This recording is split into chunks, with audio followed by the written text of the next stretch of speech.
que estão por vir. Amém? Hoje é o nosso culto da esperança. Então hoje é um culto especial, né, para quem está nos visitando. Eu tenho uma palavra de Deus especial para você, mas eu também, né, para aqueles que são parte da casa. Sempre uma palavra de Deus, ela renova o nosso interior e nos desperta para a vontade de Deus. E essa palavra, o Senhor, né, me levou a escrever ela. Normalmente eu tenho pregado tudo que o pastor Aloysio, o pastor Gilberto, que são os meus pastores, né, dentro da videira, tem pregado. De vez em quando o Senhor tem me dado algumas direções específicas também dentro da mesma visão. E essa palavra é uma palavra mais evangelística, dentro de um assunto e de algumas perguntas que me fizeram. Uma coisa que eu quero falar para você, né, se você tem dúvidas sobre qualquer assunto, você pode, se você está no grupo da igreja, lá dentro tem o meu WhatsApp, você pode me mandar perguntas, eu vou te responder. Talvez não na mesma hora, né, porque tem bastante gente. Mas mande as suas dúvidas, se você tem dúvidas sobre qualquer questão. Às vezes a sua dúvida vai gerar até uma palavra aqui para nós pregarmos. E essa palavra que eu vou pregar hoje, eu recebi muitas perguntas, né, sobre esse assunto. Por isso que o tema de hoje é: quem é Deus? Muitas pessoas, elas perguntam assim: pastor, me diz uma coisa, quem é Deus? Quem criou Deus? De onde Deus veio? E às vezes algumas pessoas não sabem como responder essa pergunta. Por isso hoje eu creio, né, que não é só uma palavra evangelística, mas também instrutiva, para que quando você receber uma pergunta como essa, você saber como responder. Né? Deus, a Bíblia fala que Ele não tem começo de dia nem fim de dias. Deus não foi criado, Deus é o Criador. Deus estava no princípio, a palavra de Deus diz. Ele é o que era, o que é e o que há de vir. Ele é o Todo-Poderoso. E a palavra diz, né, a maneira mais prática de nós respondermos essa pergunta, nada mais é do que... Vai tirar foto? Nada mais é do que buscar a resposta na palavra. Pastor, quem é Deus? Quem criou Deus? A Bíblia explica a Bíblia. Está cheio de gente querendo explicar a Bíblia fora da Bíblia. Querendo explicar Deus fora da palavra. Mas eu quero dizer para você, a palavra é o próprio Deus. Você sabia? Claro que você sabia. Você tem uma televisão em casa. Você tem um micro-ondas. Esses eletrônicos, tudo. Eles vêm com um manual. Existe um manual de instruções. Que a grande maioria das pessoas bota o manual fora junto com a caixa. Porque afinal de contas, quem não sabe mexer numa televisão? É o controle. Liga na tomada. Hoje é tecnologia, então. Só que tem uma coisa que as pessoas não sabem. Aquela TV, ela foi projetada. E ela tem um prazo de validade. Que é durabilidade. De 10 anos. Estou dando um exemplo. Não sei se é 10. Mas ela tem um prazo. De 10 anos. Mas ela tem um prazo de 10 anos se ela for usada de acordo com o manual. Qual que é o problema? O povo não usa o manual. Um dia eu estava falando sobre isso, alguém levantou a mão e falou: pastor, eu sou viciado em ler manual. Falei, fora essa doença, a maioria do pessoal joga fora. Mas é bom ler. Por quê? Porque é raro alguém que lê manual de tudo. Essa pessoa me falou, eu gosto de ler manual de tudo. Até das coisas que eu compro da Shopee, eu traduzo do chinês para ler. É bom? Isso é bom. Você vai saber lidar com a coisa. Por quê? Porque se você não usar a TV de acordo com o manual, ela não vai durar 10 anos, ela vai durar 5. Ela perde a sua durabilidade, o seu tempo útil de vida. Porque ela foi programada para ser usada de acordo com o manual de instruções. Pastor, o que isso tem a ver com quem Deus é? Deus é o Criador, amém? Eu estou te mostrando uma face de Deus só. Até o final dessa palavra, você vai ver quem Deus é de fato. Mas Deus, Ele criou todo ser humano que existe hoje. Tudo que está na terra foi criado por Deus. Se você for lá para Gênesis capítulo 1, versículo 1, você vê que Deus criou os céus e a terra. Ele criou tudo. Ele estava antes de todas as coisas. E Ele criou o ser humano. E Ele deixou o manual. Qual que é o manual do ser humano? A Bíblia. Agora eu pergunto para você, quantas pessoas hoje, dos 7 bilhões que existem no planeta Terra, vivem com base na palavra? Pastor, é bem poucas. Você entendeu porque tem muita gente que morre antes do tempo? Você entendeu porque tem muita gente que morre cedo? Deixa de funcionar porque não aplicou o manual. Nós nunca vivemos uma geração que morreu tão cedo como a nossa. Quando você vai se distanciando dos nossos dias atuais e volta lá para trás, você vai ver a história de Metusalém, o homem que mais viveu na terra, mais de 900 anos. Mas à medida que o tempo foi passando, esse tempo de vida foi mudando. A gente sabe que é por causa do pecado. Mas o homem deixou de viver como Deus quer que ele viva. E hoje nós vemos uma geração que morre cedo. Por quê, pastor? E aí as pessoas falam assim, é porque Deus quis. Ou elas falam assim, se Deus fosse Deus, por que Ele não impediu a morte desse jovem, dessa criança, disso, daquilo? Primeira coisa que nós temos que entender, Deus não está no controle desse mundo. A Bíblia diz que esse mundo jaz no maligno. É como se esse mundo fosse um grande barco, um navio, para ser mais exato. Alguém já viu aquele filme chamado Titanic? Aquele grande navio, o maior feito na história, que afundou na primeira viagem. O criador dele disse, nem Deus pode afundar esse navio. Imagine que o mundo que vivemos é o Mundanique. O Mundanique já bateu no iceberg. E ele está em processo de afundar. E nesse Mundanique, diferente do Titanic, só tem um bote salva-vida. E esse bote salva-vida se chama Jesus Cristo. E todo aquele que estiver nesse bote salva-vida, não vai afundar com esse navio. Mas o timoneiro, o capitão desse Mundanique, não é o Senhor. Porque esse mundo jaz no maligno. Pastor, o senhor está dizendo que o diabo está no controle desse mundo? Eu não estou dizendo, eu estou afirmando. Porque eu só posso afirmar aquilo que a palavra de Deus diz. E a Bíblia diz, o mundo jaz no maligno. Eu não creio, pastor. Como que o diabo está no controle desse mundo? Vou te explicar rapidamente. João capítulo 10, verso 10, a palavra de Deus diz que o diabo veio para matar, roubar e destruir. Esses são os 3 papéis do diabo nessa terra. Eu estou rindo porque um dia eu fui visitar uma senhora, e ela falou, meu filho, por que tanta desgraça nesse mundo? Eu falei, é culpa do diabo. Ela falou, pelo amor de Deus, não fala esse nome dentro da minha casa. Eu falei, por quê? Só porque eu falei diabo? Não fala, pelo amor de Deus, senão depois o senhor vai embora, ele fica aqui. Eu falei, não, fica tranquila, o diabo, não fala. Ela ficou desesperada. Eu falei, tá bom, não se preocupa, Deus é mais poderoso que o demônio. Ela falou, não fala esse nome. Eu falei, não falei diabo, falei demônio agora. Ela falou, não, mas é a mesma coisa. Esse mundo jaz no maligno, e ele veio para roubar, matar e destruir. Como que eu sei que ele está atuando nessa terra? Liga a sua televisão. Assiste um jornal. Você vai ouvir o quê? Roubo, morte e destruição.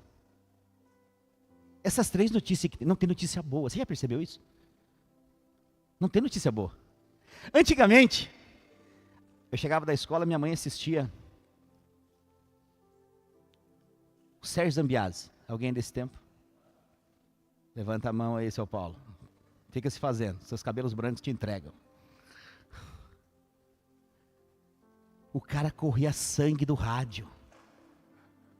Morte, morte, morte, destruição, roubo. Nem se vê falar mais dele hoje, que a concorrência se tornou grande demais. Tudo que é jornal é roubo, morte, destruição. Por quê? Porque o mundo jaz no maligno, é a palavra confirmada. Mas o versículo não termina assim de João 10:10. Ô glória! O ladrão vem para roubar, matar e destruir, mas eu vim para que as ovelhas tenham vida. E vida em abundância. Quem tem a vida? Ele falou o nome daqui, ó. Olha só, vamos lá. O ladrão vem somente para roubar, matar e destruir, mas eu vim para que as ovelhas. Quem pode ter vida nessa terra? As ovelhas. Quem são ovelhas? Somos nós, os filhos de Deus. Ouça o que eu vou dizer para você hoje. Deus é o Deus que produz vida. E quem crê nele, por meio dele viverá. Essa é a verdade do Evangelho. Mas quem não crê, vive debaixo de morte. Você sabe como eu, vai ser pregador, como gosto de subir essa escada. Olha só, você sabe como eu, que a doença que mais mata hoje é a depressão. Muito, altíssimo o índice. O que é isso? Depressão não é uma tristeza profunda. É a ausência de alegria. Não existe tristeza. Tristeza não existe. Da mesma forma que o escuro não existe.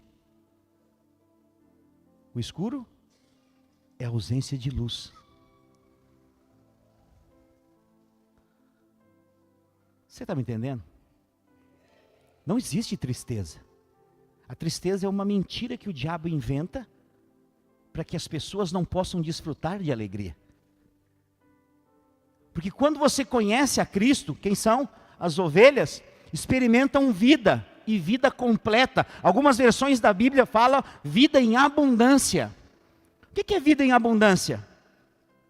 Não está ligado com desfrutar de coisas momentâneas, mas está ligado com desfrutar coisas eternas. Então, o que é vida em abundância? É você ter recurso, por exemplo, e poder desfrutar dele com saúde.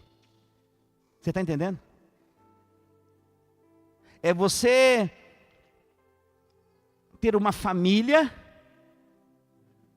e desfrutar dela com alegria, e não com briga, com contenda, com desgraça. Viver uma vida em abundância é ser bem-sucedido em todas as áreas da sua vida. Isso é vida com abundância.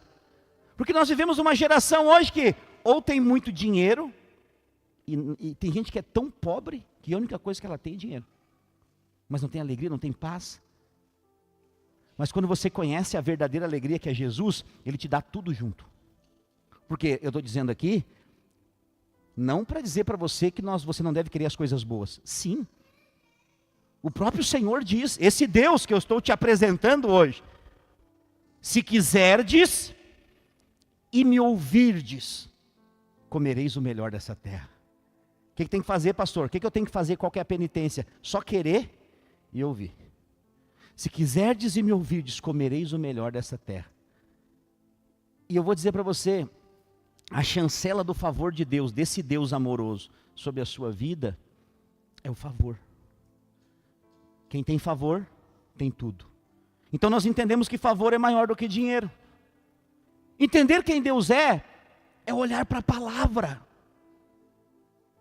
Não há nada que possa esquadrinhar a imagem de Deus. Não há palavras suficientes para declarar quem Deus é.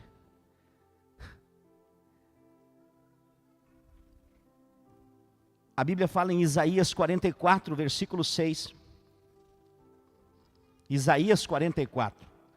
Está lá no Velho Testamento.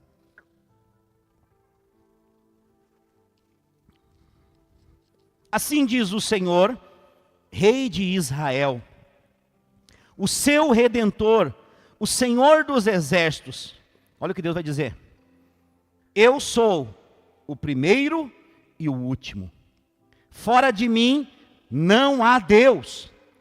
E quem proclamará como eu e anuncia isto, e o porá em ordem perante mim, desde que ordenei um povo eterno, e anunciei-lhe as coisas vindouras, e as que ainda hão de vir. Não vos assombreis, nem temais, porventura, desde então, não vô-lo fiz ouvir, não vô-lo anunciei, porque vós sois as minhas testemunhas. Porventura, há outro Deus fora de mim? Ele faz uma pergunta. E ele mesmo responde, não, não há outra rocha que eu conheça. Não existe outro Deus igual ao nosso Deus. Por que ele se denomina rocha? Porque é nele em que nós devemos estar fundamentados. A nossa vida precisa estar fundamentada não numa religião, não simplesmente em códigos de conduta, não numa aparência, mas a nossa vida deve estar fundamentada na rocha, que é o nosso Deus. Em que nele todo edifício bem edificado é construído e permanece para sempre. Essa é a verdade de quem é Deus. Ele é a nossa sustentação. Por isso que quem não tem Deus é volátil, é gelatinoso. As pessoas falam, nós temos muitos ateus aqui que converteram. Eu sei que tem um ateu que me assiste aqui, porque me falaram. Não fique bravo comigo. Mas eu já falei aqui algumas vezes, o ateísmo não existe. Não existe pessoas ateus. Pastor, mas ateu é aquele que não acredita em Deus. Pois é, mas todos acreditam em Deus no fundo. No final das contas eles acreditam. Faz um teste. Bota 50 ateus dentro de um avião. Sobe nas mais altas alturas. Pede para o piloto sair de paraquedas da cabine e pular e dizer tchau para vocês. E deixa uma câmera filmando para ver qual é a primeira coisa que eles vão falar. Meu Deus, e agora? Não existe ateísmo.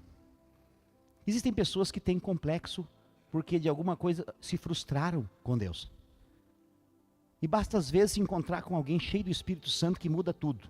Não é, seu Paulo? Muda tudo. Encontra com alguém cheio do Espírito Santo, o ateísmo deixa de existir. Deus, ele é real e ele existe, ainda que o mundo não creia nele. Ainda que o mundo, é tão interessante, o mundo não crê em Deus. Mas quando for para botar a culpa de uma tragédia, por que Deus fez isso? E alguns conscientizando, eles dizem assim, fazer o que, né, Nicolas? Deus quis assim. Não, Deus não quis. Deus não quis. Esse mundo está desgovernado. Esse mundo está de cabeça para baixo. E qual que é o papel da igreja? Apresentar o verdadeiro Deus e vida eterna para o mundo. Um Deus de amor, de graça e de bondade, que está sempre de braços abertos, esperando para receber quem chega. Ainda em Hebreus capítulo 7, versículo 1, a palavra de Deus diz assim, aqui já é no Novo Testamento. Peguei duas passagens bíblicas para te mostrar, no Velho e no Novo. Em Hebreus 7, do 1 ao 3, a palavra de Deus diz assim, porque este Melquisedeque, que era rei de Salém, sacerdote do Deus Altíssimo, que saiu ao encontro de Abraão, quando ele regressava da matança dos reis, e o abençoou, a quem também Abraão deu o dízimo de tudo. Primeiramente, é por interpretação, rei de justiça, depois também rei de Salém, que também é rei de paz, sem pai, sem mãe, sem genealogia, não tendo princípio de dias, nem fim de dias, mas sendo feito semelhante ao Filho de Deus, permanece sacerdote para sempre. Olha só, nós estamos no Novo Testamento, e o autor de Hebreus está fazendo uma menção do Velho. Depois que Abraão sai da matança dos reis, ele encontra com um sacerdote chamado Melquisedeque, rei de Salém. E a Bíblia narra que esse sacerdote, ele traz em suas mãos pão e vinho. E Abraão, então, vem da vitória contra esses reis, e os despojos são muitos. Um rei já tem muita riqueza. Eu não lembro agora se eram 4 ou eram 5, mas eu acho que era 5. Ele vem de uma guerra contra 5 reis. Então imagina, obrigado. E quantos despojos eram? Muitos! E ele então enxerga Melquisedeque, ele tira os 10% dízimo de toda a sua teu despojo e entrega. E de repente então, ele recebe pão e vinho de Melquisedeque. Eu estou falando de uma passagem narrada no Novo, mas que está lá no Velho. Pastor, o que é isso? O que é pão e vinho para nós hoje? A ceia. Mas no Velho Testamento não tinha ceia. Não com pão e vinho. Quem era Melquisedeque? Oi? Não, mas Jesus veio depois. Jesus é depois da cruz.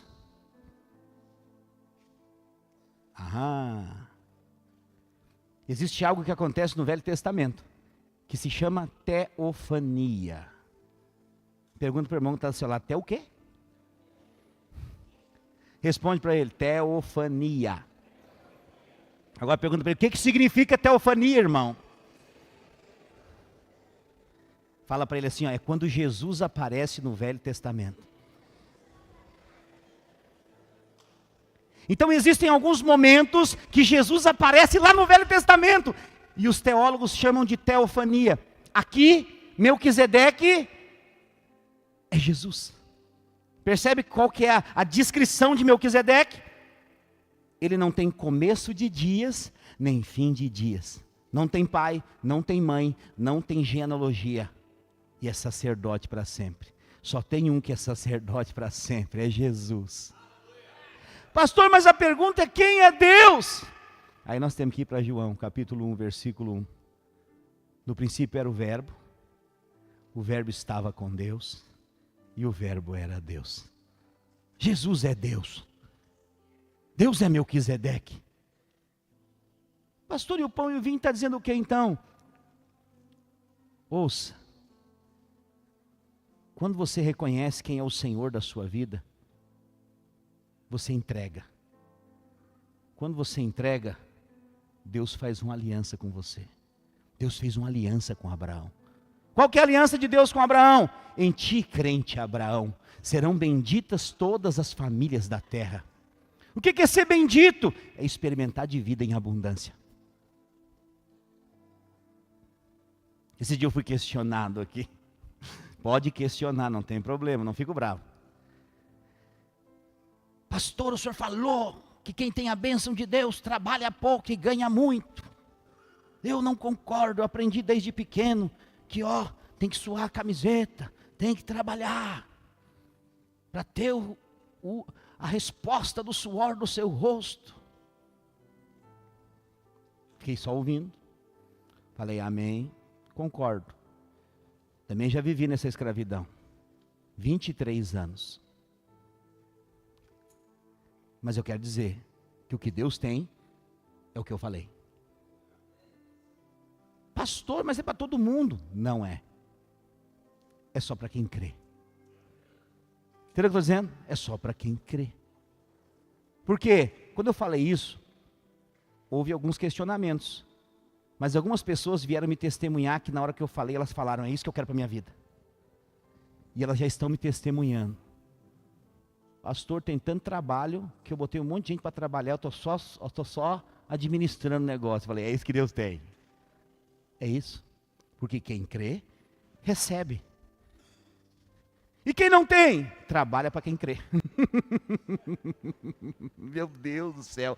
Está muito forte isso aqui hoje. Com o culto da esperança. Quantos estão me entendendo? Diga amém. Oh Deus. Fala assim comigo, Deus é bom. Deus é único. Quando nós lemos Isaías 44, no versículo 6, na parte B, a palavra fala que Deus é o primeiro e o último, e além dele não há Deus. Isso significa que o nosso Deus é único e verdadeiro Deus. Existem outros deuses nessa terra? Existem, com D minúsculo. Mas o que é esse Deus? Agora você tem que prestar muita atenção. Porque muitas vezes nós jogamos pedra em quem crê em mais de escultura. Eu não estou aqui para jogar pedra em ninguém. Mas se nós temos um único Deus, só Ele merece ser adorado. Sim ou não? Então só Ele merece adoração, mais ninguém. Quando eu falo ninguém, eu digo para você, idolatria não é só imagem de escultura. Filhos podem ser idolatria. Sabia disso? Eu já vi pessoas dizendo assim: o meu filho é tudo para mim, ele está acima de todas as coisas. Cuidado. Para mim não. Eu amo os meus filhos, mas eu não consigo defendê-los. Eu não estou com eles todo momento. Uma já até saiu da minha casa. Mas eu alinhei bem as coisas. Eles estão longe, mas eles estão perto. E os outros estão comigo ainda. Um louco para sair. Mas eu vou segurar ele mais uns 5 anos. A outra, eu acho que ela vai ficar. Muito tempo.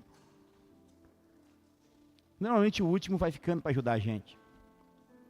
O bom é que a maioria deles está ficando também, assim, mesmo vando longe, está perto.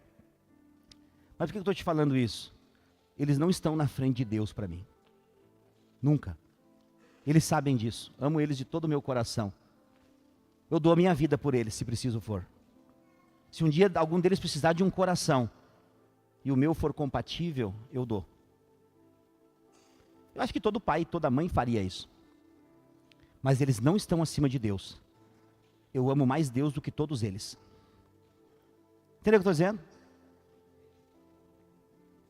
Eles já tiveram que ficar em casa de outras pessoas para mim fazer a obra de Deus. Eu já tive que viajar para lugares e deixar eles para trás. Porque eu amo mais a Deus e a sua obra do que eles. Isso não quer dizer que eu não o amo. Está aqui a minha esposa, linda, maravilhosa.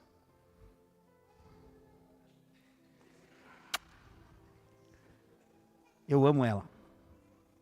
Essa mulher aguentou o que ninguém aguentou na vida. Eu, essa pessoa. Agora eu fui transformado por Jesus. Mas ainda sou xarope. Mas ela sabe. Eu amo mais Jesus do que ela. E muitas vezes eu tenho que ir fazer a obra de Deus em alguns lugares e ela tem que ficar. Porque eu amo mais a Deus e a sua obra. Não pode haver nada entre nós e o nosso Deus. Entendeu o que eu estou dizendo? Jovens, em breve você vai se relacionar. E para aqueles que estão se relacionando, Deus tem que estar em primeiro lugar na sua vida. Você vai ter que ter a experiência de desagradar a pessoa que você ama, por causa de Deus. Eu vou dizer, senão não há como servir a Deus na sua plenitude. Porque a palavra diz que vai ter momento que a gente vai desagradar pai, mãe, irmão, esposa, filho, por causa da obra de Deus. 9 anos da minha vida, eu esperei para minha mãe aceitar eu viver uma vida cristã. Primeiro, eu converti e toda a minha família virou as costas para mim. Quando eu me tornei pastor, então, a coisa ficou pior. Esse ano, dia 15 de novembro, vai fazer 10 anos que eu fui ordenado ao ministério. 10 anos que eu sou pastor de título. E 12 à frente da obra. Minha família não foi nem na minha ordenação. Porque eles falaram que eu estava jogando a minha vida fora. 9 anos se passaram. Todos eles reconheceram que a decisão que eu tive foi a melhor decisão. Hoje eu sou pastor da minha mãe, sou pastor do meu pai, sou pastor da minha família. Eles me ligam para pedir conselho, para pedir oração. Por quê? Porque Deus é Deus dos tempos e das estações. E se você crer e permanecer, você vai ver Deus manifestar. Por que as pessoas não experimentam projetos de Deus concluídos? Porque elas param no meio do caminho. Sério, irmãos, eu não estou querendo aqui puxar a brasa para o meu lado. Mas nós temos uma geração de crente que vive pulando de igreja. Você já viu isso? Não gostei do pastor. Não gostei do prédio. Aqui vai ser difícil gostar até a hora que ficar bom. Mas espera ficar bom, não vai embora. Creia em Deus, crede também em mim. Vai ficar bom. Já melhorou. Talvez muita gente não percebeu, mas tiramos aquela porta preta feia ali. Já tem uma porta totalmente eletrônica ali. Plif, aperta o controle, ela faz... Desce. A gente botou as telhas lá. Teve um pintor joia, o cara é trabalhador. Pintou lá na frente. Já nós vamos fazer o tapume ali de recepção. Um dia você vai chegar, já temos banheiros semi-prontos, mas em nome de Jesus vai ficar pronto semana que vem. Diga amém. Os irmãos que trabalham com obra, digam amém. Aleluia. Alex, diga amém. Aleluia. Eu já vou botando os irmãos na pressão aqui, aleluia. Então agora não é só mais a minha palavra. Os banheiros ficando prontos. Vai ter um dia que você chegar aqui, o forro daqui já vai estar pronto. Aí você vai chegar de novo, você vai ver tudo isso aqui com o piso laminado pronto. Aí vai ter outro dia que você vai chegar, o forro já vai estar pronto. E assim nós vamos indo. Porque nós estamos escrevendo uma história. Deus não faz nada tipo sorrisal. Não. Deus é um Deus de tempo e estações. Esse é o nosso Deus. Ele não tem problema para recomeçar nada. Talvez você chegou aqui hoje e você está recomeçando algo. Deus é um Deus de recomeços. Entendeu o que eu estou dizendo? Você só precisa estar no lugar da bênção. Na posição da bênção. Pastor, eu estou recomeçando a minha vida, recomeçando meu servir a Deus. Não tem problema, Deus é um Deus de recomeço. É mesmo? Sim! Deus quer começar algo novo na sua vida. E Ele já começou. O fato de você estar aqui me ouvindo é isso. Às vezes você tem o mesmo coração e por isso Deus te uniu conosco. Eu creio muito nisso. As pessoas falam assim, pastor, o senhor viu o fulano lá? Eu acho que vai sair da igreja. Falei, fique em paz, irmão. Quem é nosso não vai embora. E quem não é, é certo que vai. Não se preocupe com isso, isso é distração. Mas pastor, parece que o fulano vai sair, ele falou que é decisivo a vida dele hoje. É que ele não entendeu ainda que não é ele que decide a vida dele. Enquanto não entender isso, vai sofrer a vida inteira, pulando e correndo, e não vai. E o tempo passa muito rápido. Quem tem mais de 40, diga amém. Entendeu o que eu estou dizendo? Parece ontem que eu tinha 18. Agora com 25 é muito mais difícil. Entendeu o que eu estou dizendo? Passa rápido. Até ontem, eu era só um irmão dessa igreja. Agora você é vovô. Olha o que Deus faz na vida da gente. Você está entendendo? Mas essa é a bondade de Deus. Porque a Bíblia diz que esse Deus fará com que a bondade e a misericórdia dele te sigam por todos os dias da tua vida. E Ele fará habitação na sua casa. E a sua casa será chamada casa de Deus. Lugar de oração, lugar da bênção de Deus, porque Deus é único. E se você conhece o verdadeiro Deus de vida eterna, você vai experimentar das promessas dele sobre a sua vida. E para encerrar, nós poderíamos resumir Deus em 3 palavras. Ele é onisciente, onipresente e onipotente. Pastor, o que é esse tente aí? É simples. Onisciente. Deus sabe de todas as coisas. Antes mesmo de você falar. Deus conhece tudo. Lá em no Salmo 139, do versículo 1 ao versículo 4, o salmista diz assim: Senhor, Tu me sondastes e me conheces, Tu sabes o meu sentar e o meu levantar, de longe atendes o meu pensamento, cercas o meu andar e o meu deitar, conhece todos os meus caminhos, não havendo palavra alguma na minha língua, eis que logo, Senhor, tudo Tu conheces. Ainda que saia a palavra que não saia a palavra dos seus lábios, Deus conhece o seu pensamento. Ele conhece o íntimo do seu coração, porque Ele sonda mentes e corações. Essa é a onisciência de Deus. Ele é o único onisciente. Não existe mais ninguém. Às vezes as pessoas falam: eu conheço o coração dessa pessoa. Não é um coração. Ninguém conhece o coração de ninguém. Só Deus. Nós podemos ter um nuance, uma leve impressão do coração de alguém quando essa pessoa fala. Porque a boca fala do que o coração está cheio. Quando você fala, às vezes dá para entender um pouco talvez o que está no seu coração. Mas Deus conhece tudo, Ele é onisciente. Mas também tem uma segunda palavrinha, Ele é onipresente. Se onisciência é saber tudo que você pensa, onipresença é que Ele está em todos os lugares ao mesmo tempo. Hoje é domingo. Sabe o que domingo é conhecido? Como dia de culto a Deus.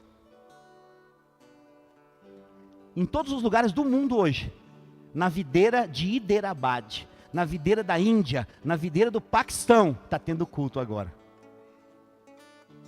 Pastor, mas se Deus está aqui, o senhor falou, eu ouvi o senhor dizendo que Deus está aqui. Deus está lá também? Sim, Ele é onipresente. Deus é maior que o universo. Ele está em todos os lugares ao mesmo tempo. Por isso que daqui um pouquinho você vai embora e você não vai sair daquela porta dizendo assim: tchau Deus, até domingo que vem, papai. Não, Ele vai junto com você para a sua casa. E Ele vai andar com você de mãos dadas pela essa cidade afora. E onde você estiver, Ele está com você. Salmo 139, versículo 7. O salmista diz assim: para onde eu me ausentarei do Teu Espírito? Para onde fugirei da Tua face? Se subo aos céus, lá Tu estás. Se faço a minha cama no mais profundo abismo, lá Tu estás também. Se tomo as asas da alvorada e me detenho nos confins dos mares, ainda lá me haverá de guiar a Tua mão e a Tua destra me sustentará. Onipresente, Ele está com você em todos os lugares. Nos dias alegres, Deus está lá. Nos dias difíceis, ainda que você ache que não, Ele também está. Nos dias de riso, Ele está com você. Nos dias de choro, Ele chora com você. Nada poderá nos separar do amor de Deus que está em Cristo Jesus. Esse é o nosso Deus. E por fim, Ele é onipotente. Pastor, se Ele é onisciente, sabe de tudo, onipresente, está em todos os lugares ao mesmo tempo. Onipotente significa o quê? Que não existe ninguém mais poderoso que o nosso Deus. Onipotência nos fala de poder. Ninguém é mais poderoso do que Deus. Apocalipse capítulo 1, verso 8.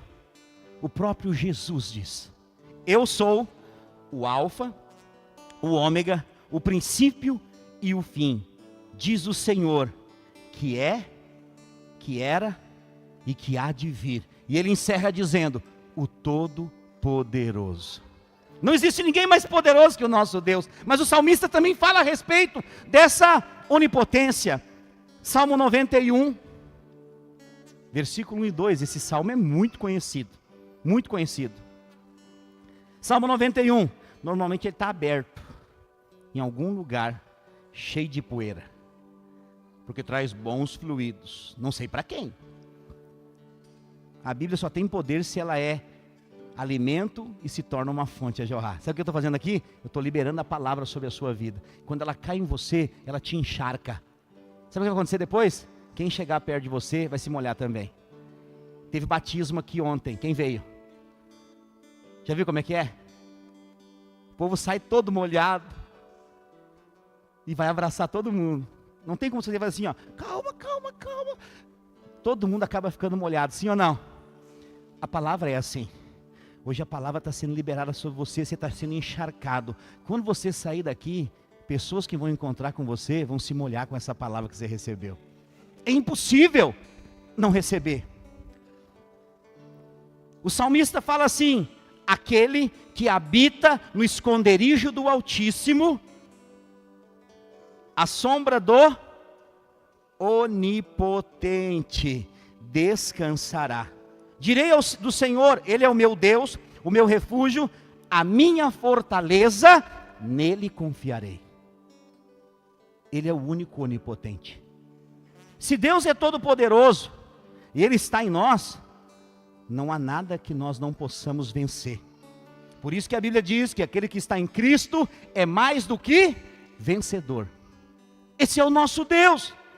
Ele é incomparável, faltam palavras para descrevê-lo. É impossível descrever Deus. Porque Deus só pode ser visto.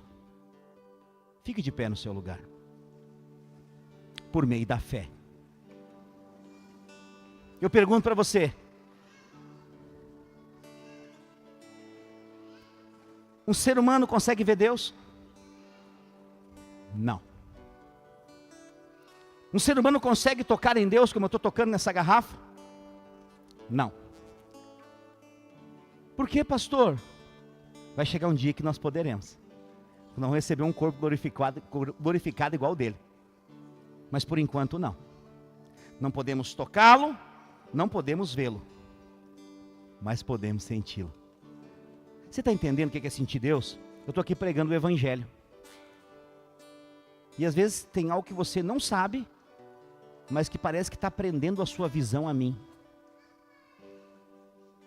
Talvez você não percebeu, mas eu estou pregando há mais de 1 hora aqui. Naturalmente, para uma pessoa ficar ouvindo todo esse tempo, é quase impossível. Um dia eu recebi um pastor aqui de uma outra congregação.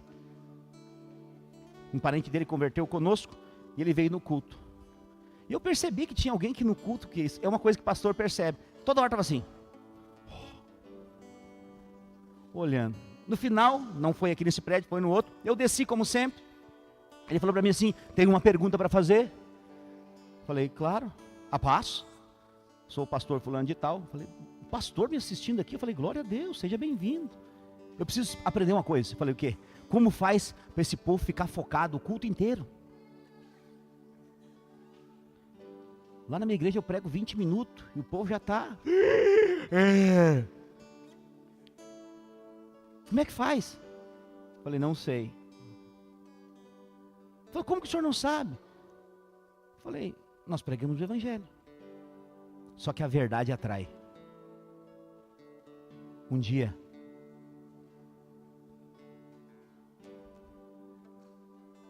tinha um homem, você já deve ter visto ele.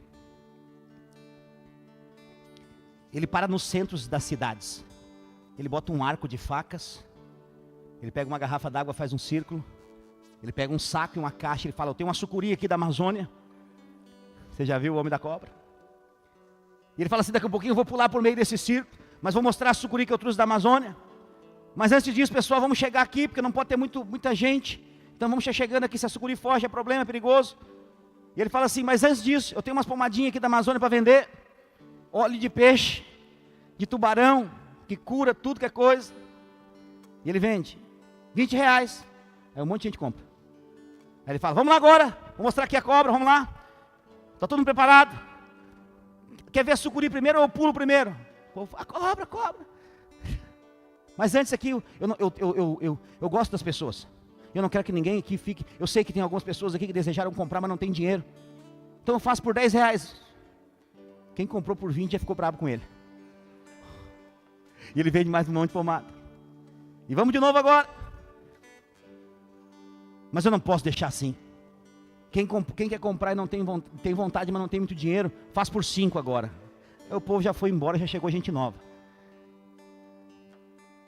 Resumindo, ele vende a pomada, não mostra a cobra, não pula o negócio da faca, e o povo para ver ele. Mas acontece que nessa mesma praça, tinha um rapaz, em cima de um caixote, com a Bíblia na mão, dizendo, Jesus salva, vendo tudo aquilo. E naquele rapaz tinha só um cachorro deitado na frente dele. E o cara da cobra, mentiroso, sem vergonha, cheio de gente para ouvi-lo. Terminou o espetáculo, o rapaz pegou a sua Bíblia embaixo do braço, foi na direção do cara, falou, quero falar contigo. Quer comprar pomada? Ele falou, não. Eu estava aqui, falando da verdade mais poderosa do universo. Ninguém parou para me ouvir. Tu estava aqui contando uma mentira, e todo mundo estava te ouvindo. Ele falou, vou te dizer por quê. Porque tu fala da verdade como se fosse mentira, e eu falo da mentira como se fosse verdade. E ali eu aprendi uma lição. O Evangelho é a verdade. Quando que o Evangelho é verdade? Quando ele é uma experiência na minha vida. Quando você é um testemunho vivo para a glória de Deus. Que testemunho é esse? Você estava no fundo do poço. No dia que você conheceu Jesus e Ele te achou, Ele te levantou e te fez uma nova criatura. Isso é a verdade com cara de verdade. Hoje eu fui ter tempo com a família, falei para os irmãos aqui. Eu vi Deus, o que Deus fez na casa deles. Só que não é a primeira e nem será a última. Mas por que, pastor? Porque comeu do Deus vivo e verdadeiro. E o que Jesus fala sobre isso? Quem de mim se alimenta, por mim viverá. E a sua vida vai ser um testemunho para a glória de Deus. Porque quem teve uma experiência genuína com Deus, ele tem coisas para contar. Mas quem não entendeu Deus ainda, ele tem muitas coisas para reclamar. Qual que é o alvo de hoje, pastor? Eu conheço Deus. Talvez você ache que você conhece. Mas essa palavra nos mostra que se nós temos Deus, nós temos tudo. Você precisa de uma palavra de Deus hoje. Eu quero fazer 2 apelos nessa palavra. Na verdade, um não é bem um apelo.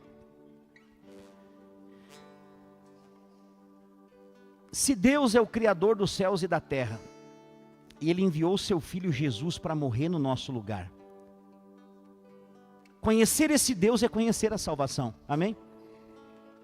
Se no dia de hoje,